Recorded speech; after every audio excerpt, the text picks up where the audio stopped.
سفر کا وقت آ گیا. ادھر حاکم یہ سمجھ رہا ہے کہ ہم نے اپنی غرض حاصل کر لی, اب انہیں زندہ نہیں رہنا چاہیے. چنانچہ اس پردیس میں کہ جہاں یہ امام تنہا گیا تھا وہ وقت آ گیا کہ آپ کے قتل کے اہتمام ہونے لگے.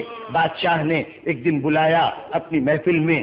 جانے سے پہلے اپنے خادم ابو سلط سے کہا, دیکھو جا رہا ہوں, لیکن اگر میں واپسی میں اس طرح آؤں کہ چادر سے میرا چہرہ چھپا ہوا ہو تو سمجھ لینا کہ بس میرے آخری لمحے آ گئے. میں اپنے خوابگاہ میں چلا جاؤں گا, مجھ سے کلام نہ کرنا, اس کے بعد دروازہ بند کر دینا. اور اس کے ساتھ یہ بھی فرمایا کہ دیکھو میرے غسل و کفن میں جلدی نہ کرنا, میرا غسل و کفن کرنے والا کوئی ہے جو آئے گا. بس بزرگان محترم چند جملوں کی زحمت دوں گا. اہتمام یہ سب کچھ فرما کے امام روانہ ہو گئے. بادشاہ کے پاس پہنچے, انگور پیش کیے گئے. مولا یہ کھا لیجئے, آپ کے لیے خاص طور پہ منگائے ہیں.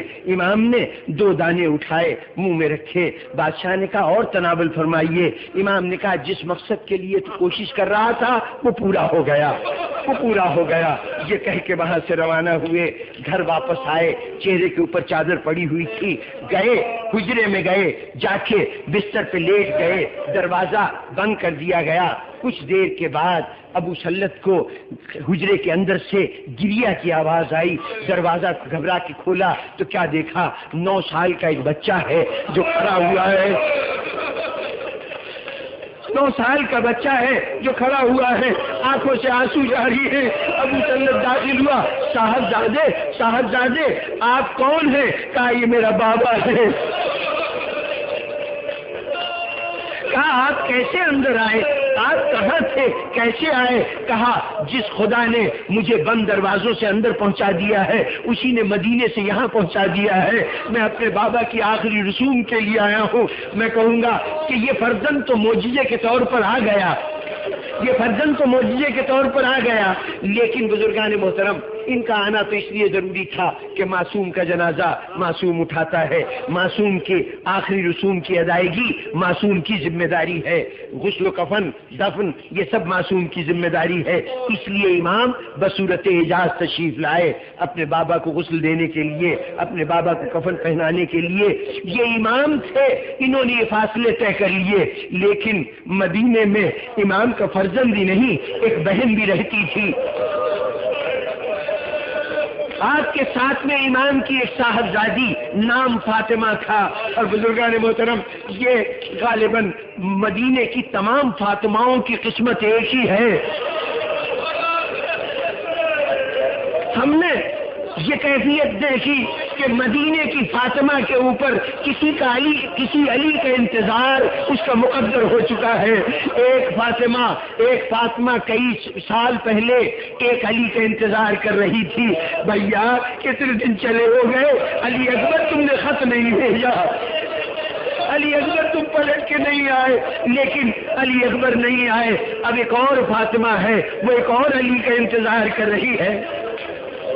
سنا کہ بھیا کو ولی عہد بنا دیا گیا ہے.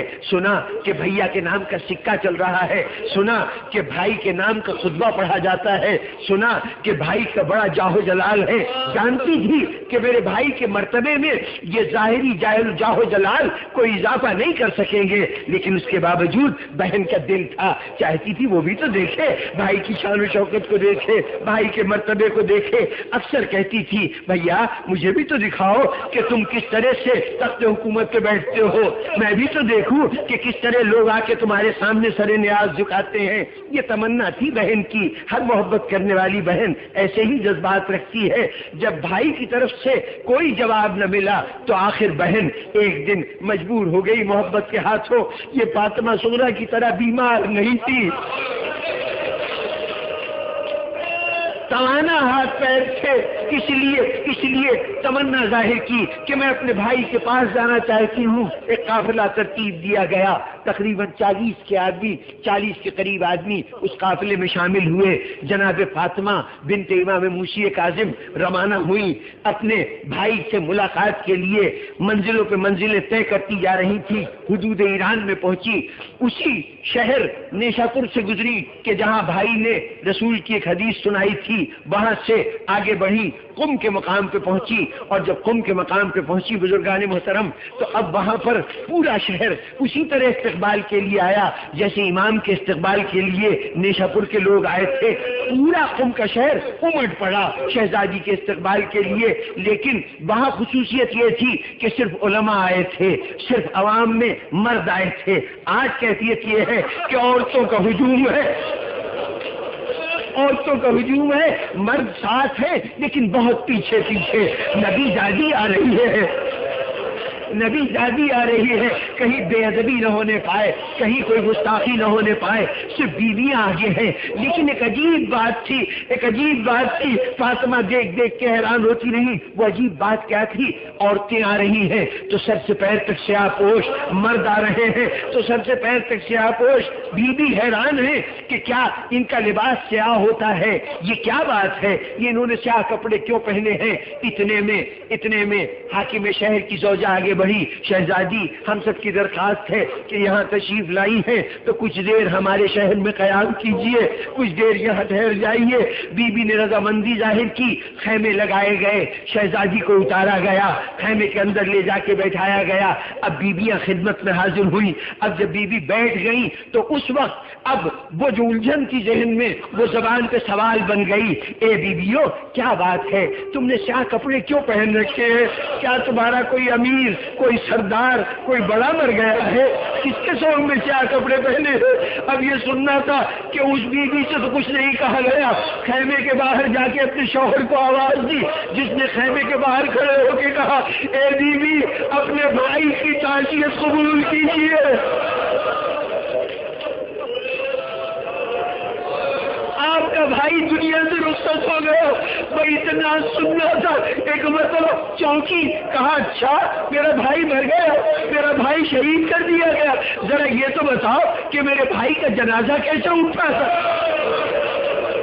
جنازہ کیسے اٹھا تھا؟ میں اتنا پوچھنا تھا کہ وہ حاکم شہر کہنے لگا، بی بی مرو کے لوگوں نے، توس کے لوگوں نے بڑے اہتمام سے جنازہ اٹھایا، بادشاہ وقت بھی ساتھ تھا، عمرہ بھی ساتھ تھے، عوام بھی ساتھ تھے، ہزاروں کا ہجوم تھا جو جنازے کو اٹھا کے لے گیا اور امام کو جا کے دفن کیا۔ یہ سب سنتی رہی، سن کے کہتی یہ بتاؤ کہ اس پورے مجمع میں کوئی اپنا بھی تھا؟ کوئی اپنا بھی تھا؟